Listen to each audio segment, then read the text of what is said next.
and blessings, my beautiful souls. My name is Avalon Cameron, and today I have a unboxing of the Edgar Allan Poe Tarot. If you're not familiar with Edgar Allan Poe, he was a poet, he was a writer, an editor, a literary critic, but he was probably best known for his poetry and his short stories. I paid $66.95 for this tarot deck, and I purchased it over the holiday period, so at the end of last year, and I just wanted it. I am a fan of poetry. In case you didn't know, I really love poetry, English and American. So Keats is one of my favorite, Walt Whitman is one of my favorite. I just love my poets. What can I say? So this is a Llewellyn published deck, so we can see the little moon there. 78 cards, 288 page book. This one is by Rose Wright and illustrated by Eugene Smith. So it's in one of these magnetic style books, which, you know, typically, oh look, oh, I've got too much stuff here. Very visually pleasing.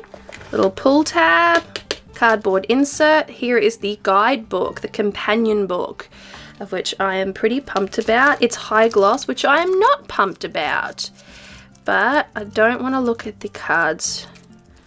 I really tried hard not to look when I when I flicked through, so I hope I was still in frame. I don't like to spoil the surprise. So I don't have my fancy knife with me today. I only have a kitchen knife, which shall do.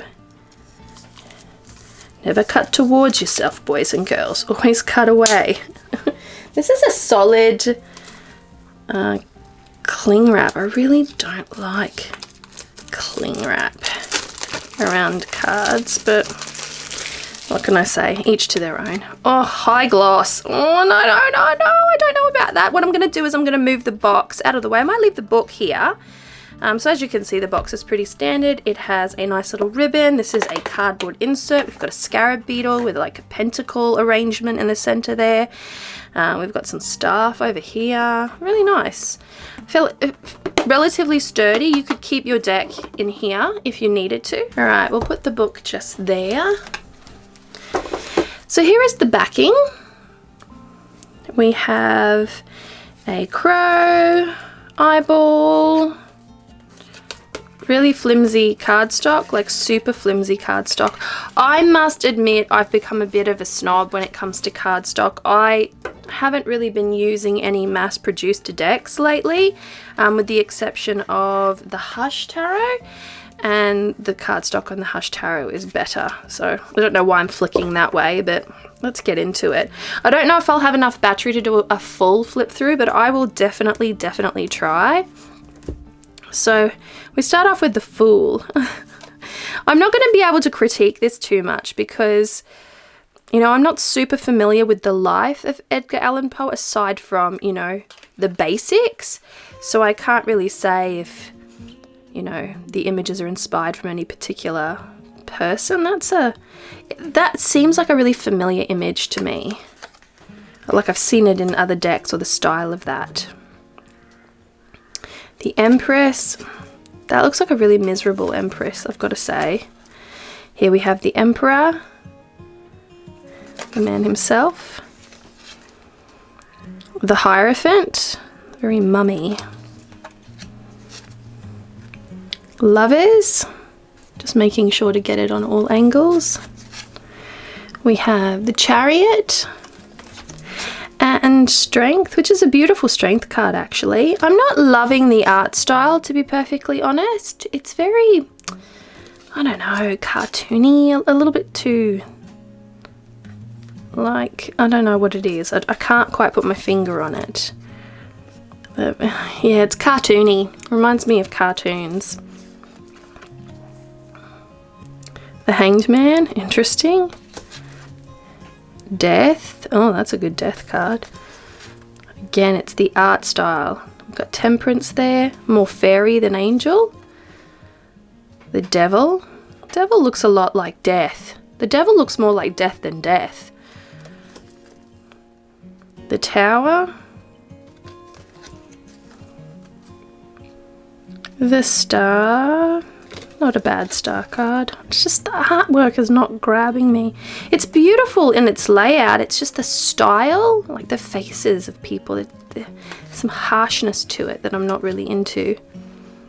Nudity! Nudity! Nudity in the deck. Here we have the World. No, I don't like that.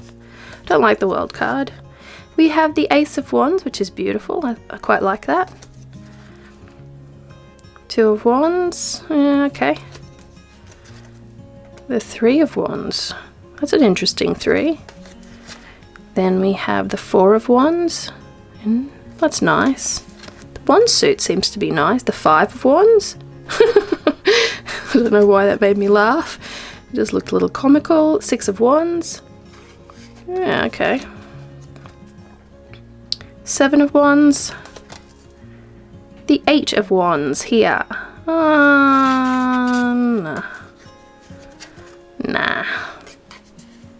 Oh, we've got a funkiness in the corner here.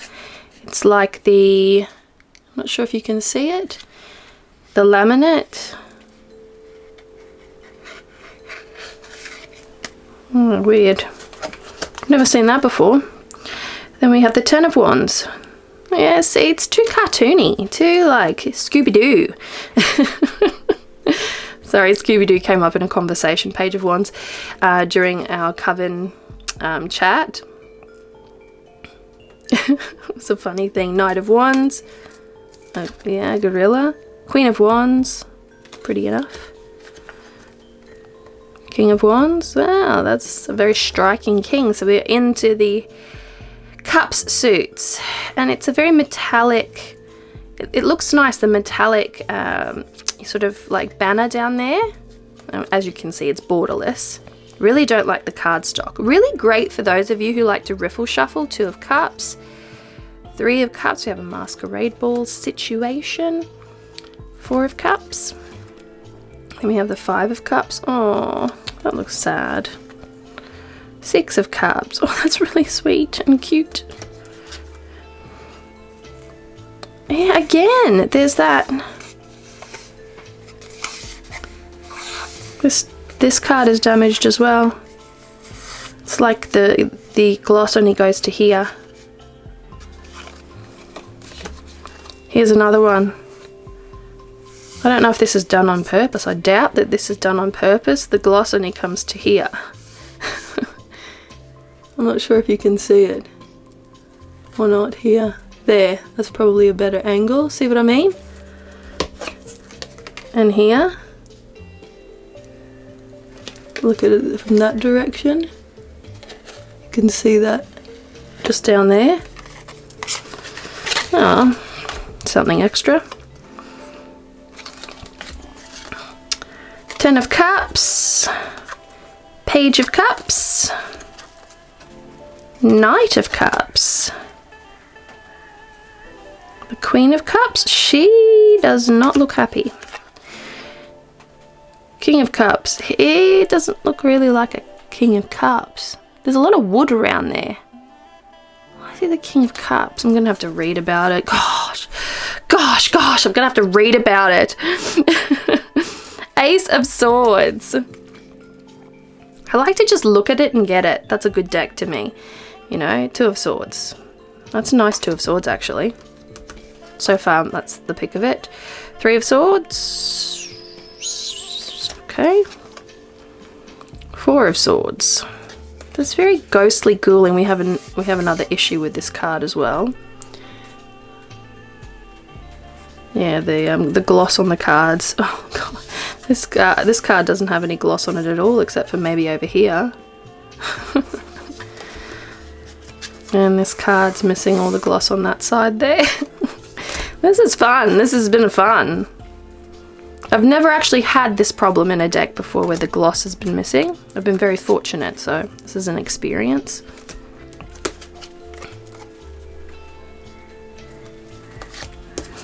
We have the Page of Swords here, which is a nice page actually. Knight of Swords.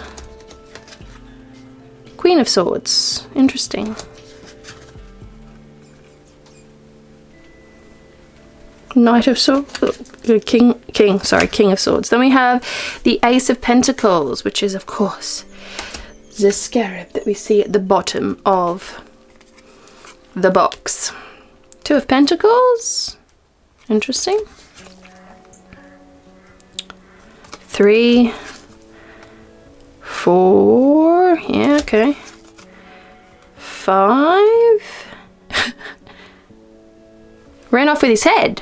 Alright, that's a new interpretation. 6 of Pentacles. 7. Here we have the man again. 8 of Pentacles. 9. It's an interesting one. 10 of Pentacles. Page. Knight of Pentacles. Queen of Pentacles. And King of Pentacles. Well, there you have it. The Edgar Allan Poe Tarot deck. Full 78 card deck. Comes with a comprehensive guidebook, which I want to say it has a bit of his writing in there, which I would have expected. You 1 to 2.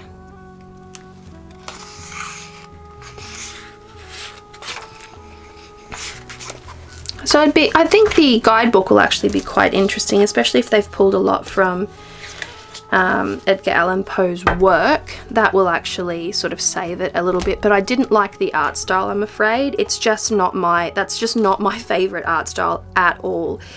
It just, it reminds me a little bit of was it the So Below?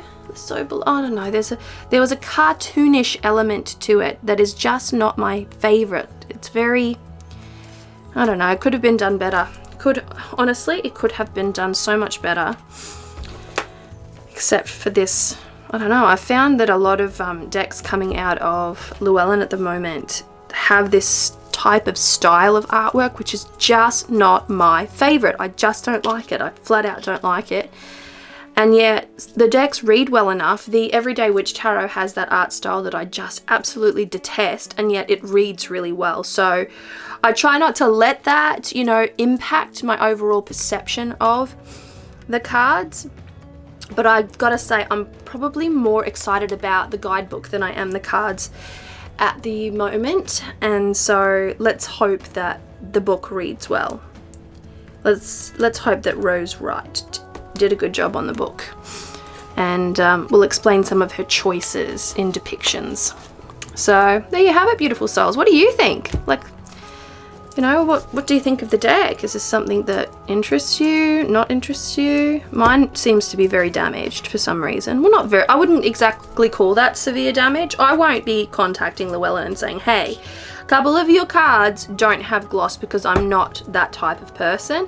You know, this is what I've been given, this is what came, and if something was torn or ripped, then yeah, I would, but that's just very minor. The cards would actually get to that anyway if I was to use them all the time. Like, they scuff and they start to lose that overall shine. But they're very slippery cards. Like, I don't like that either. You know what I mean? Card slingers, like, but you could actually, like, this is what, I seldom do this. I'm not a riffle shuffler, as many of you know, but this just feels like the deck to do that with. It's really flexy. Like, even with all those cards together, the card stock is like super flexy. I'm gonna freak someone out in a minute. Look at that. Doesn't even leave a huge crease. I'm not being mean to the deck, I promise you. Like, I'll stuff that one in there and it'll, you know, it'll iron right out, but it's so flimsy. Like, the stock is so damn flimsy, and as such, not my favorite. So I'll iron out that card that I've just bent. There we go. Edgar Allan Poe Tarot. Tell me your thoughts. Much love and many blessings.